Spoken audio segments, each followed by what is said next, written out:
With one voice we will sing. Every tribe and every tongue brings us harmony. With one voice we will bring heaven's beautiful melodies down to this earth as we sing to our King with one voice.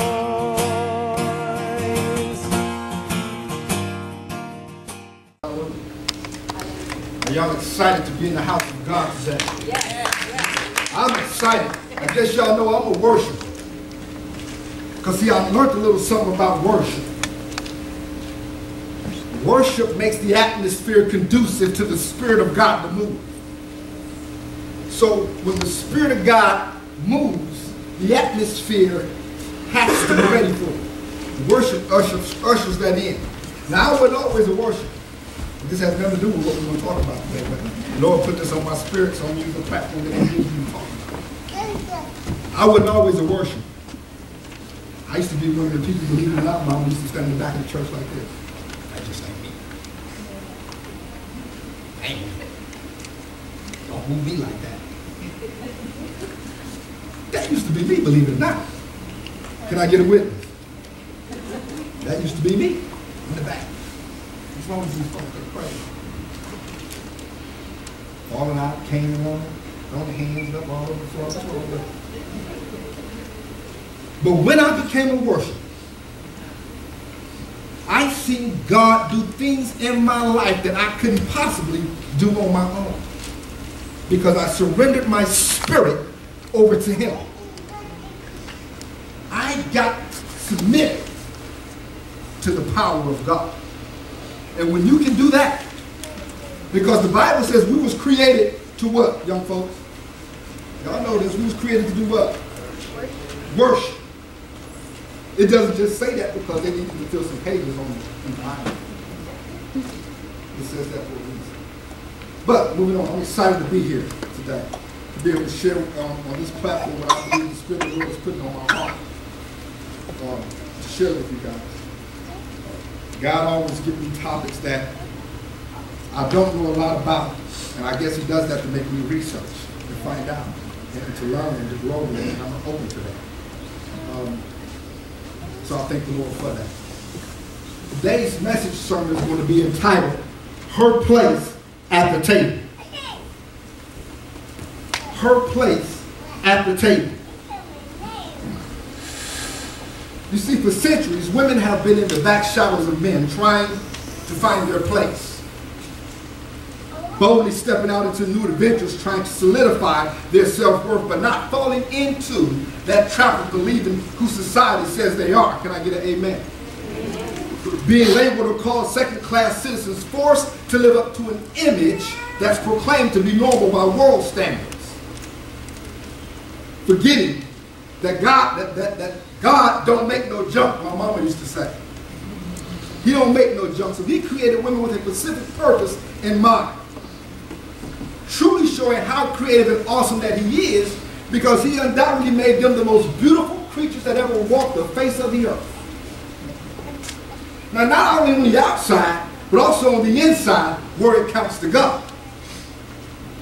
And to me, there's one place in the Bible where this truth shines through, like a beacon of light illuminated from a lighthouse tower off of the Alaskan harbor. And that is in the book of Ruth. Now, the book of Ruth is not a long book. It's a short book. You probably can read it in 20 minutes, 30 minutes. But there's a lot of meat in that book. There's a lot of lessons in that book. So it's hard to kind of composite down to one, but I'm going to do my best. The book of Ruth is probably one of my second favorite books of the Bible. The first is James, and then Ruth.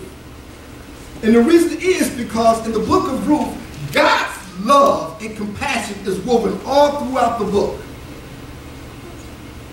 It's an incredible story. Here we have the story of a woman who has lost all and forsaken all. to follow after the love that she had in her heart for her mother-in-law. She gave everything up.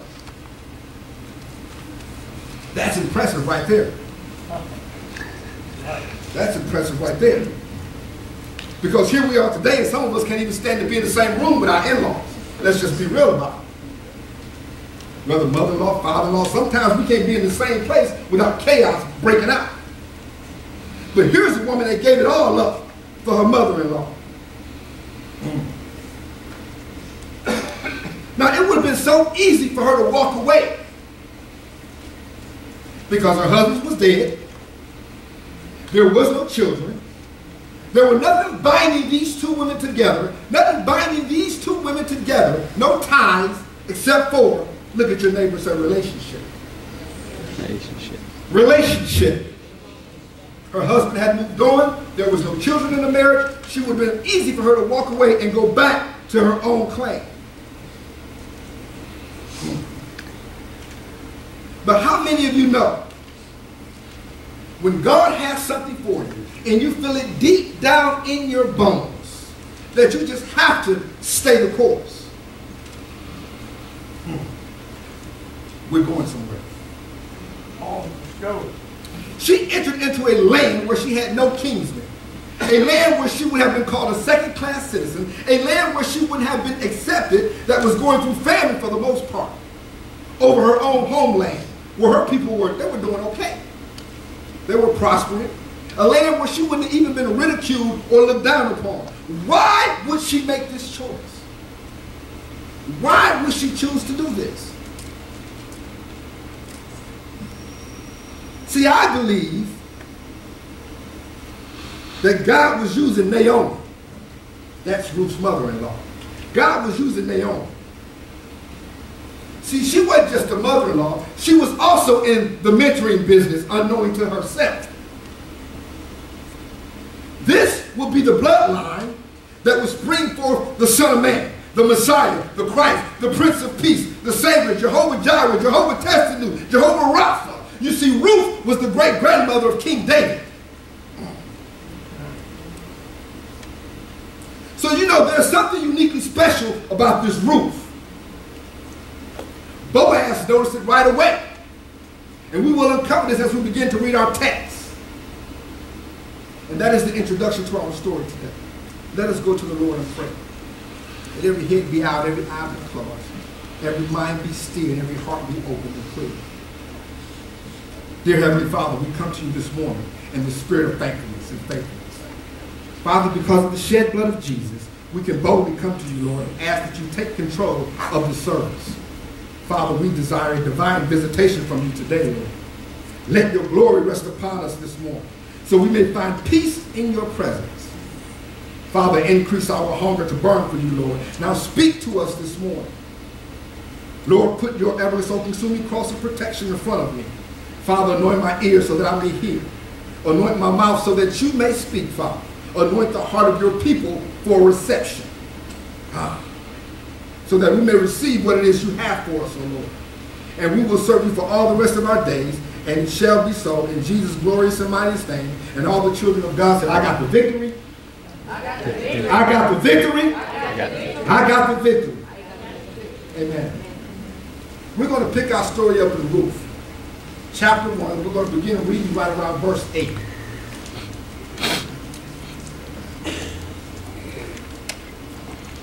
When you're there, say, I got the victory. I like to hit in Bible script.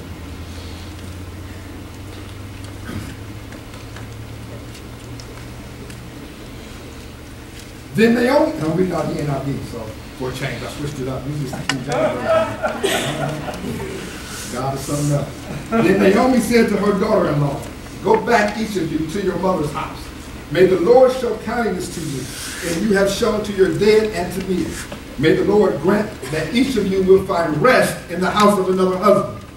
Then she kissed them, and they wept out loud and said to her, we will go back with you to your people. But Naomi said, return home, my daughters. Why would you come with me? Am I going to have any more sons who could become your husbands? Return home, my daughters. I am too old to have another husband, Even if I thought there was still hope for me, even if I had a husband tonight and then gave birth to sons, would you wait until they grow up? Would you remain unmarried? For them, no, my daughters.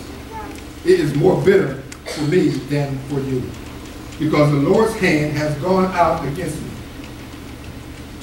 At this they wept again. Then Oprah kissed her mother-in-law goodbye, but Ruth clung to her. Look, said Naomi, your sister-in-law is going back to her people and her gods. Go back with her. But Ruth replied, don't urge me to leave you or to turn back from you.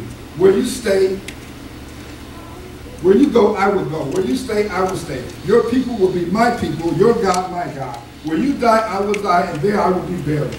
May the Lord deal with me, be it ever so severely, if anything but death separates you and me. Then Naomi realized that Ruth was determined to go with her. She stopped urging her. So the two of them went until they came to Bethlehem. When they arrived in Bethlehem, the whole town was stirred up because of them. And the women exclaimed, can this be Naomi? Don't call me Naomi, she told them. Call me Mary. Wow. There's some exciting stories in the Bible. A lot of love stories. Good stories. I'm surprised what you can learn. See, Naomi was expressing the hope that the Lord's conventional love will extend to her daughter-in-laws who were outside of Israel and that was not Jewish. In other words, they were outside the covenant. You see, the Hebrew word translated in verse 8 as kindly is often used to describe God and means loyal love. Often do we express our love? How often do we express our love or genuine concern for others that are not Christians? That are not in our church or in our social and economical circle? She goes on to tell them that she hopes that they find rest in another husband's house. This concept of rest refers to security found in marriage. In other words, we as men are supposed to create an atmosphere to where the wives can find rest in our homes, comfort in our homes, peace in our homes, a place that is conducive to their loving, nurturing, and sensual spirit. Y'all gonna get that one on the way home. That's a good one. I believe here that Naomi was also speaking in the prophetic. She was calling those things that's not as though they were for them that believe. She was exercising her faith, as you will find out as we continue on. The girls first insisted on going with her, but Naomi pointed out that she couldn't provide husbands for them. Truly, she was about their happiness, wanting to see their lives fulfilled after they've been through so much pain and emptiness. You will see in the response of the girls that this is where we begin to separate the sheep from the goats. Oprah did what was expected to do. She returned home, kissed her mother-in-law, and she went to the crib. But that Ruth chick, look at your neighbor and say, that Ruth chick don't listen. See, she don't listen. Ruth wanted something more. Ruth had a divine date with destiny. You see, something was pulling Ruth closer, closer, and closer into the family of God. You see, she had to sit under a woman of God to watch and learn in order for God to use her to nurture and to bring in the bloodline of Jesus. Come on now. Come on now. You can't just bring in a bloodline like that by being simple. There's got to be some authority there. There's got to be some power there. There's got to be some knowledge and wisdom there. Something deep down in her spirit made her understand in order to have a new life, she had to walk away from the old one. Come on. She had to give up everything. Didn't Jesus give up everything? She had to give up everything. I know why some of y'all looking at me like that. Y'all ain't ready to walk away from some of that old stuff yet. Come on. You ain't ready to walk away from that old lives yet. Walking around that mountain like the Israelites, talking about, oh, I can't do without this and I can't do without that. It's hard, I'm trying. You see, Ruth understood something though.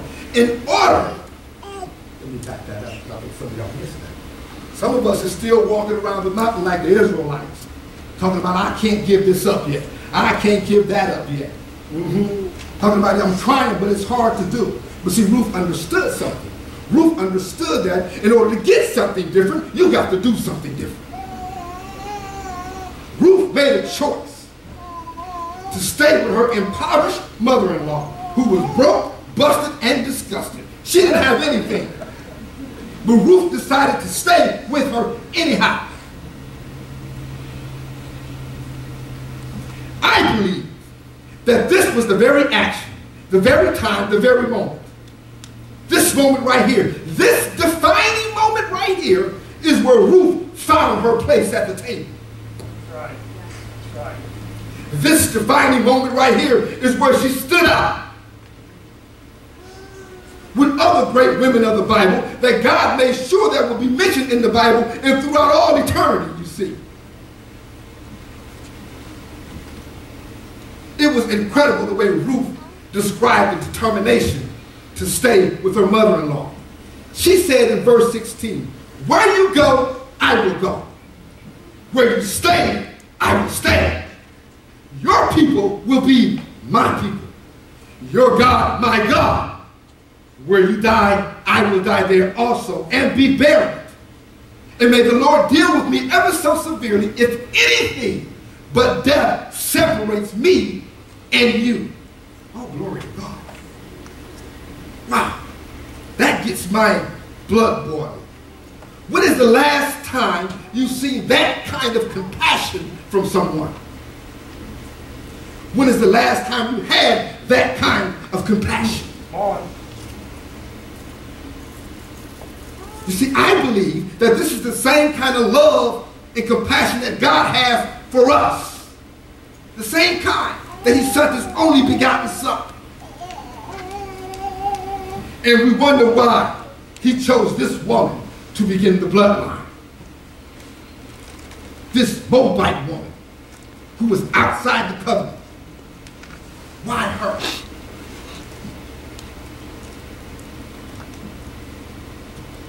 I believe her heart was right. I believe her mind was right. I believe her motivation was right. Everything was right about her for God to use her. It was her season. It was her time. Isn't it ever so clear?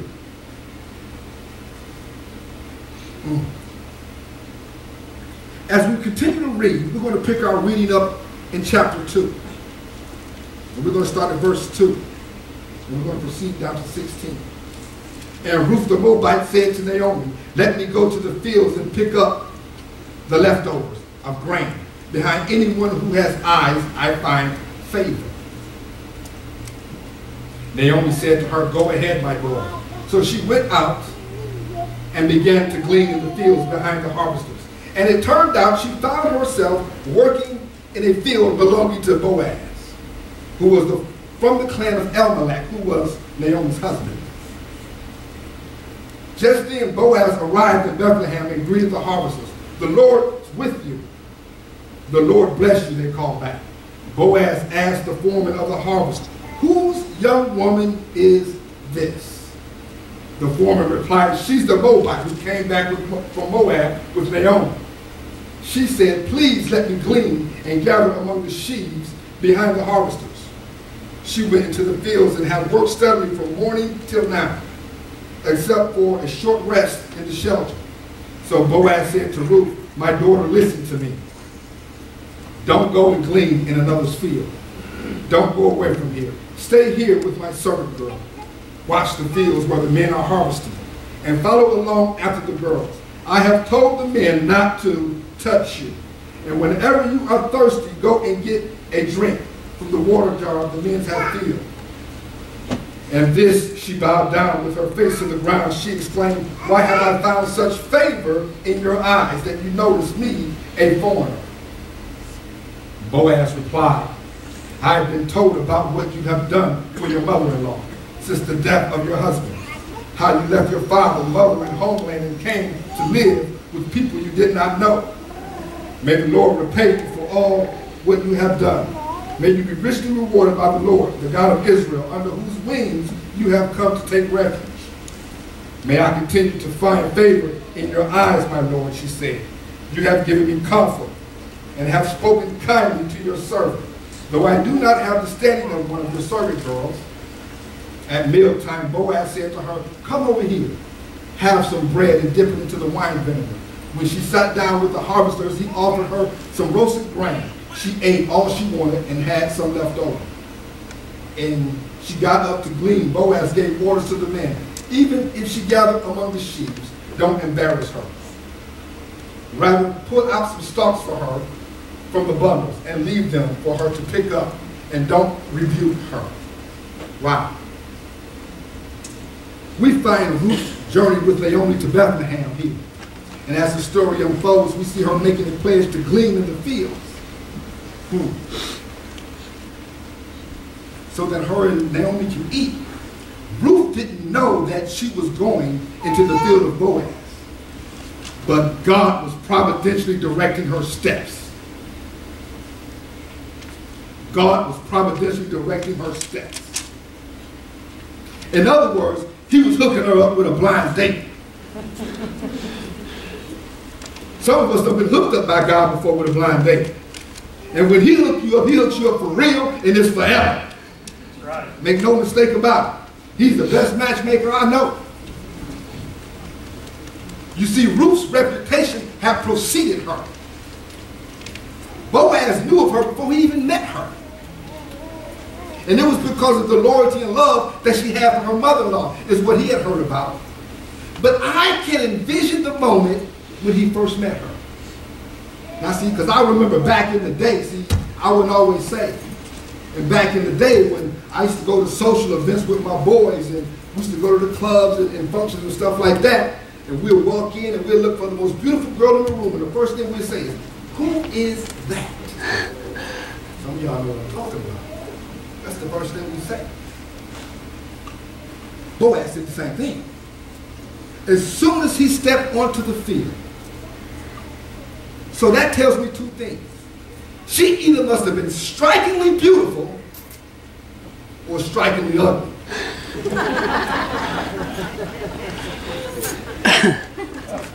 But I think she was beautiful. I think that's why she caught his attention.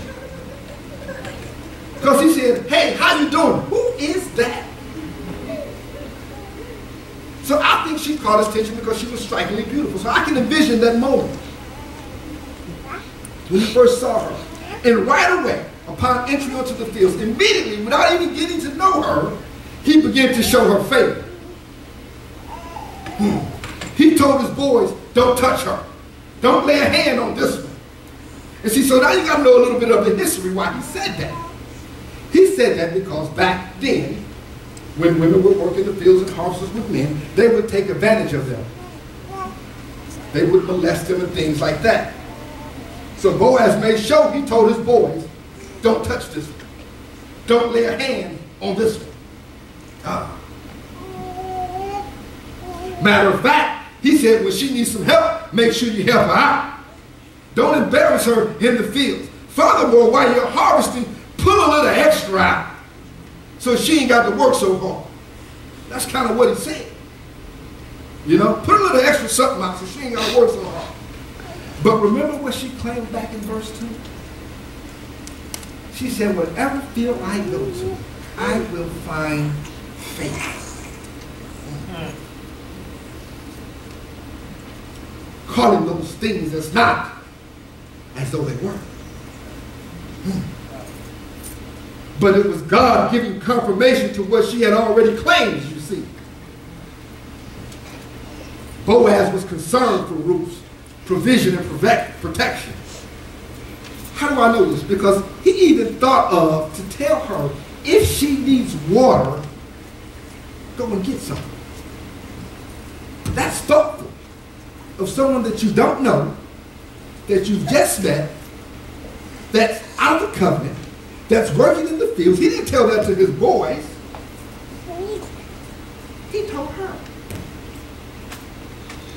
wanted to make sure that she was taken care of. He was concerned to make sure that she had all the things that she needed. Not only did he show her favor, he gave her a blessing. See, blessings was powerful back then. That's why it was so important for Jacob to get the blessing from his daddy. Y'all remember that? He wanted to make sure he get the blessings. They're still powerful today. Not saying that they're not. But people don't look at them today like they did back then. So when someone gave you a blessing, oh, you was expecting for something to happen. We didn't have to think something was going to happen. Something was going to happen when someone blessed you back then. He gave her a blessing, asking God to abundantly reward her for her loyalty. And she responded by giving herself to him as her servant. Boaz constantly demonstrated God's compassion for this Moabite woman. You see, God's moving all throughout this story. He's directing. He's like the maestro. He's directing and ordering and moving people and putting them in place just like he does right now today. Right. Things don't happen on coincidence. God is directing and ordering the footsteps for those that love him. He's putting things in place that you can't see. And you wonder, how did I get here? This Moabite woman, forsaken all, left country and family. As we further along in our reading, we pick our text up in chapter 3. And we're going to look at verses 2 through 18. Is not Boaz, with whose servant girl you have been, a kinsman of ours? Tonight he will be winnowing barley on the threshing floor. Wash and perfume yourself and put on your best clothes. Then go down to the threshing floor, but don't let him know you are there until he has finished eating and drinking. When he lies down, note the place where he is lying. Then go and uncover his feet. Lie down and he will tell you what to do. I will do whatever you say, Ruth answered. So she went down to the threshing floor and did everything her mother-in-law told her to do. When Boaz had finished eating and drinking and was in good spirits, he went over to lie down at the far end of the grain pile. Ruth approached quietly, uncovered his feet, and laid down. In the middle of the night, something startled the man, and he turned and discovered a woman lying at his feet. Who are you? He asked. I am your servant Ruth, she said. Spread the corner of your garment over me, since you are a kinsman redeemer. The Lord bless you, my daughter, he replied. The kindness is greater than that which you have shown me earlier. You have not run after the younger men, whether rich or poor. And now, my daughter, don't be afraid. I will do for all you ask. All my fellow townsmen know that you are a woman of noble character. Although it is true that I am near kinsman, there is a kinsman redeemer nearer than I. Stay here for the night, and in the morning, if he won't redeem you, good. Let him redeem you. But if he is not willing to be sure, be surely, as though the Lord lives, I will do it. Lie here until morning. So she lay at the feet until morning, but got up before anyone could recognize. And he said, don't let it be known that a woman came to the threshing floor. He also said, bring me the shawl you are wearing and hold it out. When she did so, he poured into 6 measures of barley and put it on her. Then he went back to town. When Ruth came to her mother-in-law, Naomi asked, how did it go, my daughter? Then she told her everything Boaz had done for her and added, he gave me 6 measures of barley, saying, don't go back to your mother-in-law empty-handed. Then Naomi said, wait, my daughter, until you find out what happened, for the man will not rest until this matter is settled today. See, here Naomi starts to give instructions. She starts to mentor him. She starts instructing her in their culture, mentoring her in a way that would enhance the relationship she had already established with Boaz. Ruth was obedient to Naomi. She didn't question her. She didn't think she had a hidden agenda or anything like that. If you remember back in chapter 1, verse 9, Naomi asked God to provide her rest in another man's house. Calling those things that's not as though they were. And she was determined to seek this for her.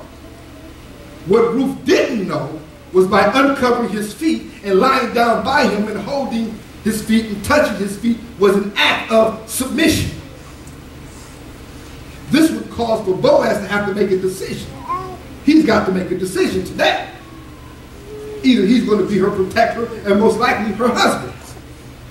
Because see, this would signify her proposal to him in marriage. So who says women don't propose? You see. Because Ruth was one of the first. Well, glory to God. Even in this moment, though, Boaz continues to speak of her character and how noble she was. That's powerful to me because this is a woman that's outside the covenant, and every time Boaz speaks to her, he talks about her character, how noble she was, how upright she was, how proper she was, made sure that she was provided for, a woman that's outside the covenant. That tells me something about Boaz. Just as it tells me something about her. She carries herself well. You see, I remember back in the day when I first got married, I used to tell my wife, when you go out in public, you're wearing my last name. Yeah, I used to say that.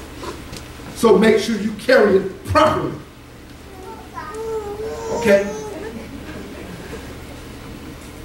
Make sure you carry it properly. Because you're not just representing you. You're representing us. And I will make sure that I do the same. Because it's not just about me. It's about us. I wish I had somebody to hear me in this place. Make sure that you carry yourself well. See, we got too many women in the church that's not carrying themselves well. We need more Ruths. We need more Naomis. We need women that want to be mentored and women that can mentor in the church. Just like we need men with the same thing. I've talked about that. Make sure that we carry ourselves well. Because when they see her, they're not going to say, there goes Sherry. Is it? What are they going to say? That's right, Mom. There go Pastor Vance's wife. I remember one day, I don't know if I told Sherry this story, I think I shared it with Mom and Pop over there, that we went to Walmart. She was about to cut. Remember that? About the time. I said, hey, Mom, you gotta remember who you were, man. You can't go off on these people out here. Long line of folk. She was about to show out. That was a little while ago. But see, we're transparent. You see what I'm saying? She was upset. She was mad. I said, you can't talk to them folks crazy. Everybody watching too. It's an audience. You know, it's about 30 people in line. I said, let it go. Pay the bill here. Let's go. They go, boy, that pastor's wife, she's so crazy. That's what they're going to say. So let them think about that the next time you're out. You're not just representing yourself. You're representing your husband, your children, your family. Children, think about that when you're out because you're representing your mom and dad. Yep. Pastor Vance, please come get me. I don't know where I'm at. Yeah. You're representing your mom and dad. So make sure you carry yourself well. Show a little sacrifice.